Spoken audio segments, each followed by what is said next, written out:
제가 퀴즈 하나 내겠습니다. 우리 신약 성경을 제일 먼저 펴면 뭐가 나옵니까? 마태복음이 나옵니다. 이 마태복음은 누가 썼습니까? 마태가 썼죠. 똑똑합니다. 오늘 이 마태에 대해서 한번 살펴볼 텐데, 마태가 어떻게 주님을 만나고 변화되어서 주님께 크게 쓰임 받았는지 오늘 말씀을 통해 살펴보길 원합니다. 마태의 직업은 무엇입니까? 세리였습니다. 세리. 마태복음은 이 마태 자신의 복음서인데, 그는 스스로 이름을 마태라고 기록하고 있습니다.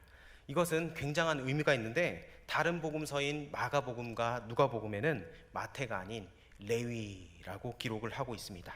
여기에는 어떤 의미가 있냐면, 레위하면 여러분 생각나는 게 있으십니까? 레위 지파. 이 레위 지파는 바로 제사장이 되는 지파였습니다. 그렇기 때문에 이 레위라는 이름을 가지고 있다는 것은 바로 레위의 후손일 것이다, 이렇게 생각할 수 있습니다. 그렇기 때문에 이 제사장 가문에서 태어나서 제사장의 그 가문에 수업을 받던 사람이라는 생각을 할 수가 있습니다. 아마도 그의 아버지는 자신의 아들이 이 레위라는 이름을 주면서 이런 생각을 했을 겁니다. 너는 꼭 우리 조상과 같이 제사장이 되어서 하나님의 말씀을 품고 살아라. 그리고 이 제사장처럼 레위 지파의 명예를 너가 살렸으면 좋겠다. 이런 의미를 담아서 이름을 레위라고 지었던 겁니다. 그렇지만 그는 제사장의 수업을 받고 있다가 열심히 공부하다가 어떤 변화를 경험하게 됩니다. 그 변화가 바로 세리가 되는 그 경험을 하게 됩니다. 그런데 세리가 되는 것도 쉬운 일은 아니었습니다. 세리가 되려면 무엇을 잘해야 됩니까? 세리가 오늘날로 말하면 뭡니까? 회계, 계산을 잘하는 사람입니다. 돈을 잘 세고 돈을 잘 다루는 직업이 바로 세리입니다. 그리고 가계부, 장부 정리도 철저히 해야지 세리의 조건이 되는 겁니다. 이 제사장 수업을 받았던 이 마태가 어떤 변화에 의해서 이렇게 세리로 바뀌는데, 이 세리로 바뀌면서 그 제사장의 수업을 했던 게 그에게 유리한 조건으로 작용했습니다. 그는 제사장이 되는 것도 좋지만 이 세리의 길을 가겠다는 것은 어쩌면은 실리적인 선택을 했다는 겁니다. 동족들에게는 대단한 미움을 받는 직업이었지만, 왜냐? 당신은 로마가 세계를 지배했기 때문에 이 세리가 되면은 로마 정부와 결탁해서 그 주머니에 들어오는 돈이 적잖이 많았기 때문에 실리적인 선택으로 이 세리라는 직업을 선택하게 되었습니다. 이 세리와 창기는 당시 사회적으로 가장 지탄받는 대상이 되었습니다. 그 중에 하나가, 세리는 이 로마 정부의 녹을 먹고 살았기 때문에 유대인들 편에서는 그들은 매국노입니다. 쉽게 예를 들어서 우리가 일제시대 때 일제의 앞잡이가 된 사람을 우리는 뭐라 합니까? 친일파라고 매국노가 됩니다. 그러면은 우리 한국 사람 입장에서는 분명히 한국 사람인데 일본 편을 들고 일본의 앞잡이가 하니까 그 사람이 싫은 겁니다. 그리고 또 다른 이유는, 이 당시 세리들은 백성들을 대단히 착취하는 경향을 보였습니다. 성경을 보면은 이 세리 마태의 고향이 어디입니까? 가버나움 출신입니다. 지금도 성지순례를 가보면 이 가버나움 입구에 예수님의 마을이라는 팻말이 붙여 있는데, 이 예루살렘에서 여행을 시작한다면은 이스라엘 수도인 그 예루살렘에서 북쪽으로 올라가서 가버나움을 지나고, 그리고 갈릴리 바다를 통과해서 또 시리아의 다마스쿠스, 여기에 도달하게 됩니다. 근데 반대로 내려올 때도 이 시리아를 거쳐서 예루살렘을 향해서 남쪽으로 내려올 때도 반드시 이 가버나움 지역을 통과해야 한다는 겁니다. 무슨 말입니까? 무역 행상들이 그 길을 지나려면 반드시 세간을 통과해서 세리들에게 돈을 지불해야 한다는 겁니다. 바로 그 세간에서 마태가 세리의 일을 담당했을 것이고, 또 많은 세금을 부과해야 했기 때문에 개인적으로 돈을 많이 착취해서 백성들에게 많은 세금을 부과해서 원성들이 잦았다는 겁니다. 전해지는 기록에 의하면 이 당시 악한 세리들은 개인에 따라 최고 12%의 세금을 매겼다고 합니다. 또 세관 검사를 하는 도중에 그 밀수품을 찾기 위해서 이 세리들은 물건을 가지고 오면 거기에 꼬챙이로 집어넣어서 물건에 하자가 있게 하고 해서 정말 어렵게 물건을 가져왔는데도 이 세리들이 그 꼬챙이에 찌르고 물건의 상품을 못 쓰게 만들어서 백성들의 입장에서 너무나 상처를 입었던 것을 기록을 볼 수가 있습니다. 그래서 사람들에게 아주 혐오감을 주고 하는 사람들이 바로 당시의 세리였습니다. 이러한 이유로 세리들은 증인을 설 때도 법정에서 신뢰할 만한 증언이 채택되지 못했습니다. 한마디로 이 사람들은 거짓말쟁이고 믿을 수가 없는 사람들이었습니다. 그래서 유대인들은 이 회당에서 창기와 세리를 출입을 금했고 이것이 바로 당시 세리와 창기들의 사회적 종교적인 위치였다는 겁니다. 그렇다면 어떻게 마태는 예수님을 만나서 변화가 되었습니까? 겉으로 보기에는 이 마태는 어느 날 갑자기 예수님을 만나서 급격한 결단을 통해서 예수님을 따르기 시작한 제자라고 그런 인상을 다분히 받을 수가 있습니다. 왜냐하면 성경은 마태가 예수님을 따라서 나선 그 경위에 대해서 간단하게 기록을 하고 있기 때문입니다. 그런데 여기서 우리가 주목할 것이 있습니다. 마태가 바로 가버나움 출신의 사람이었다는 겁니다. 여기에 어떤 의미가 있냐면 예수님의 제자들의 대부분의 사람들이 바로 이 가버나움 출신이었다는 겁니다. 바꿔 말하면 그는 아마도 예수님의 다른 제자들을 통해서 예수님을 알았다는 겁니다. 베드로와 요한도 그 마태를 이미 알고 있었다는 겁니다. 물론 그들은 어부였지만 마태는 세리였습니다. 그러나 동네에서 예수님을 만나 이 제자가 되어서 변화된 인생을 살아가는 사람들의 이야기는 마태에게 그것이 들려졌다는 겁니다. 그러던 어느 날 예수님이 마태를 찾아왔습니다. 돈 때문에 실리적인 인생을 선택해서 세리라는 직업을 가졌지만 자기 동족들에게 천시받고 또 스스로의 양심의 가책을 받으면서 마음속에 늘 이런 마음을 가졌다는 겁니다. 나도 계속 이렇게 살아갈 수는 없잖아. 나도 변해야지. 내 남은 인생을 어떻게 평생 사람들의 지탄과 조롱을 받으면서 살아갈 수 있겠는가? 나도 더 이상 그렇게 살고 싶지 않나? 그런 마음을 가진 찰나에 예수님이 그를 만나줬다는 겁니다. 그래서 예수님이 나를 따르라 이렇게 말씀하실 순간 그의 마음속에 깊은 변화가 있었다는 겁니다. 바로 예수님을 만나고 싶었다는 그 마음이 이 마태에게 있었다는 겁니다. 마태가 성경에서는 급격하게 예수님을 만난 것처럼 보이지만 사실은 오랜 시간 동안 그 고뇌와 생각 또 주변 사람들의 영향이 있었을 거라는 겁니다. 우리는 어떻습니까? 주변 이웃들에게 복음을 증거할 때 여러분 어떻습니까? 쉽습니까? 그렇습니다. 쉽지 않습니다. 하지만 우리가 포기해야 되지 않을 이유가 여기에 있습니다.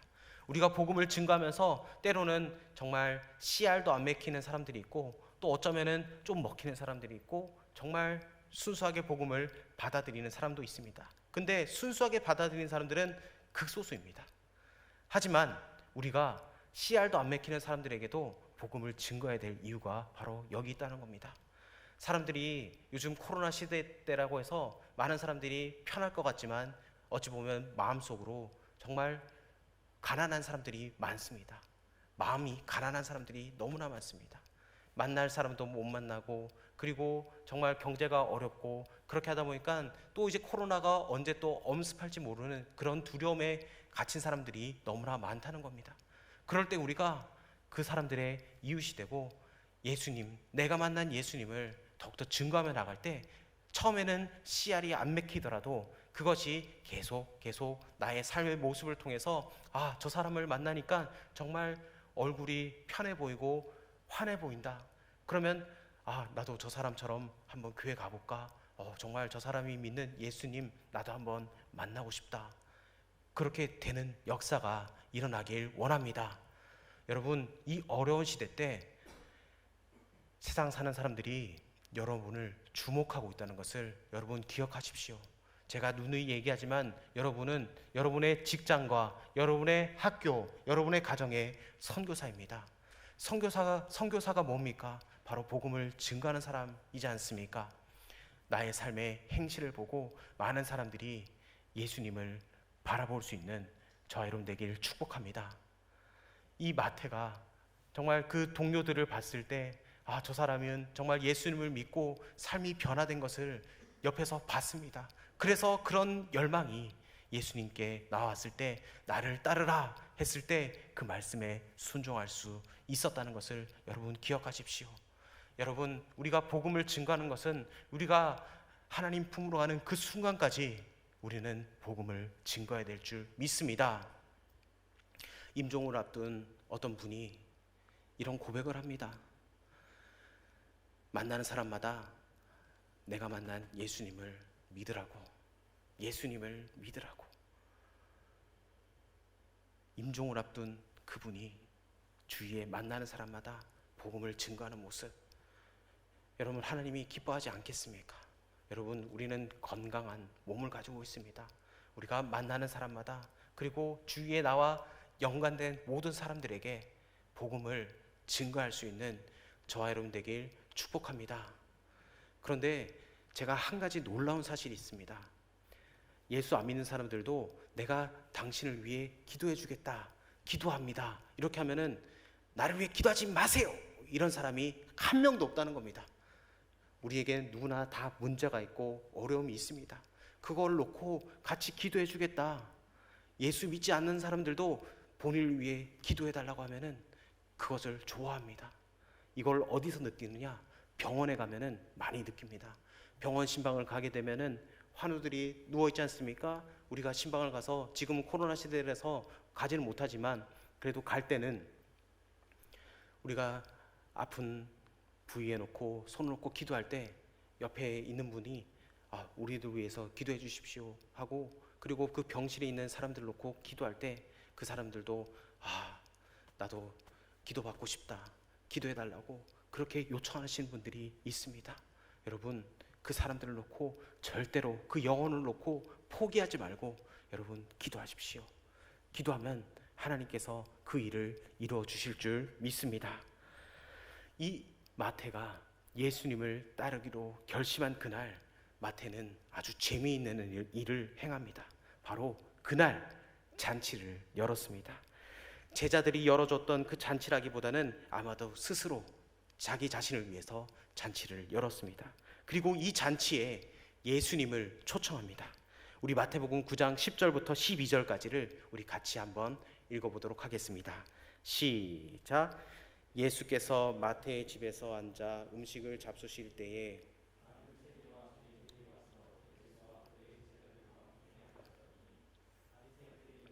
그의 제자들에게 이르되, 어찌하여 너희 선생은 세리와 죄인들과 함께 잡수시느냐?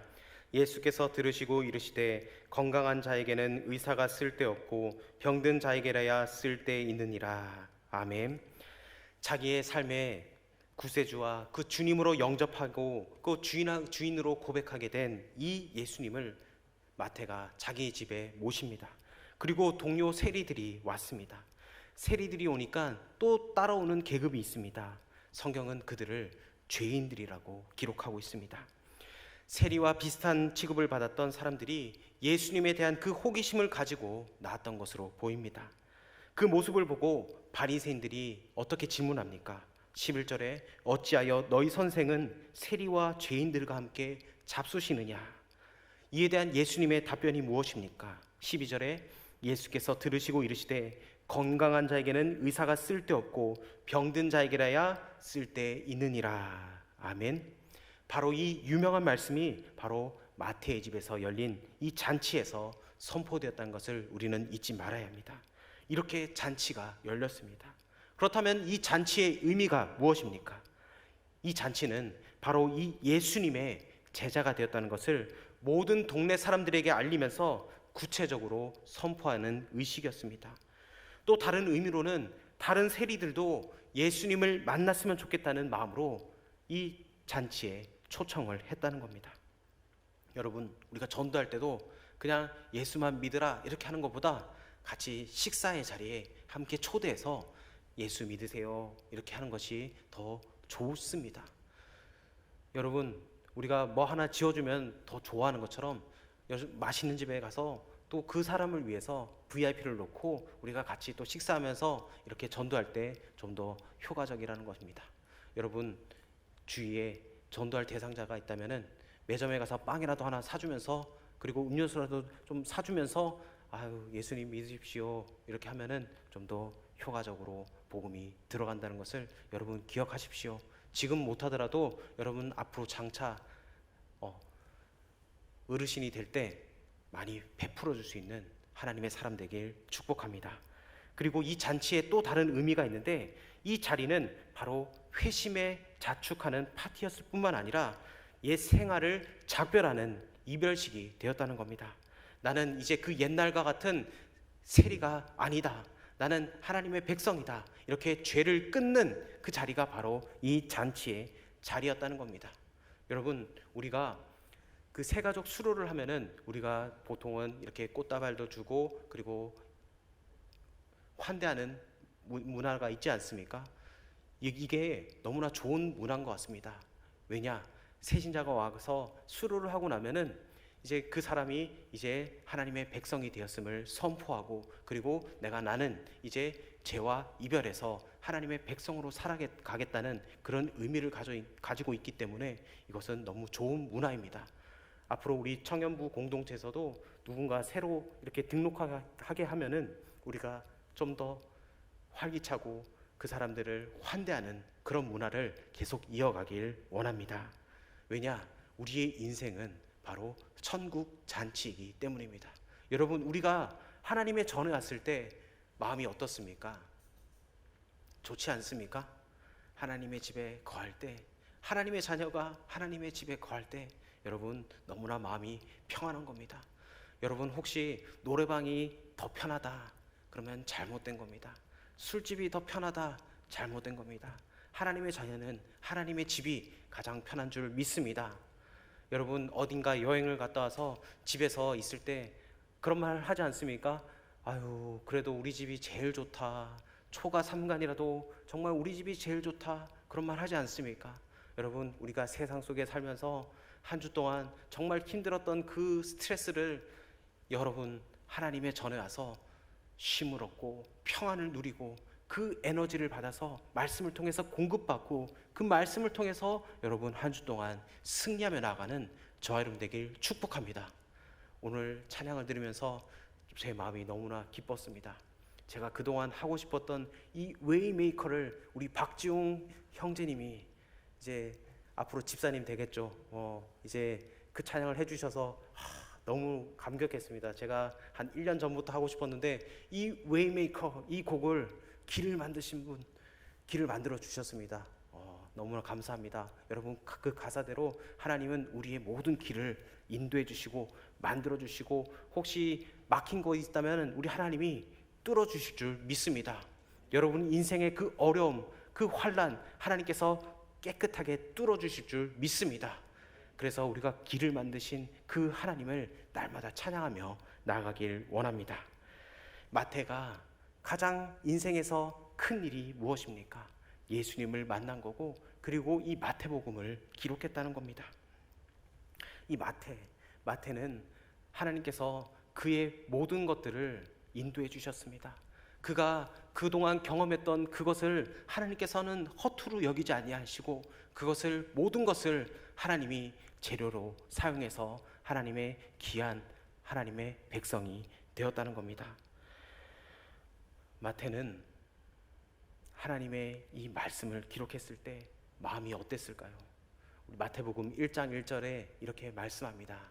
마태복음 1장 1절에 우리 읽어볼까요? 시작. 아브라함과 다윗의 자손 예수 그리스도의 계보라. 아멘. 여러분, 이 말씀을 마태가 썼을 때 그 기분이 어땠을까요? 너무나 감격스럽지 않았겠습니까? 자기가 죄인의 인생을 살고 그리고 누구보다 나쁜 짓을 많이 했던 사람인데 예수님을 만나고 자기가 이 글로 하나님의 말씀을 썼을 때, 기록했을 때 그 감격, 여러분 어땠을까요? 마태 자신은 그 자신이 바로 아브라함의 그리고 다윗의 후손이었고, 이 마태복음은 바로 유대인들을 위한 대상으로 쓰여졌다는 겁니다. 자신의 동족에 대한 그런 미안한 마음들이 있지 않았겠습니까? 하지만 자기가 회심하고부터 내가 이 우리나라 사람을 위해 내가 할 것이 무엇이 있겠는가? 그 사람들에게 나도 복음을 증거해야 되지. 그런 마음을 가지고 썼지 않았겠습니까? 때로는 우리가 예수님을 믿는다고 무시도 당하고 경멸을 당할 수도 있습니다. 하지만 여러분 기억하십시오. 그것은 잠시라는 겁니다. 우리 하나님은 영원히 높임 받으실 분이라는 것을 여러분 날마다 기억하십시오. 그래서 혹시나 나에게 그런 어려움이 다가온다면 우리가 할 게 무엇입니까? 하나님께 기도하는 겁니다. 하나님, 내가 때로는 정말 주님을 위해서 일을 하다가 무시를 당하고 또 경멸을 당할 때도 있지만 하나님, 그러나 이 모든 것을 주님께서 아시오니 주님께서 해결해 주십시오. 그리고 이것이 복음의 매개체가 되어서 하나님께 더 쓰임 받을 수 있는 하나님의 자녀 되게 해달라고 여러분 기도하며 나아가길 원합니다.